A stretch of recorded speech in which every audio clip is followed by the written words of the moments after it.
Está fresca la masilla todavía. Aquí está, ¿sí? ¿Cómo se ha quedado este?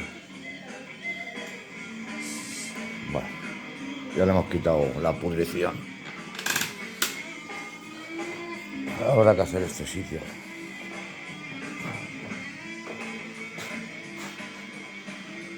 Vamos a hacer este. También hemos hecho el bajo este entero de aquí hasta el otro lado, donde se agarran los parachoques, digo los parachoques, los parasoles, porque no podían hecho los parasoles porque no había ni chapa. O sea que le he hecho también el bajo de aquí adentro. Ya casi lo tengo listo. He hecho paneles. Tengo que hacer el de atrás.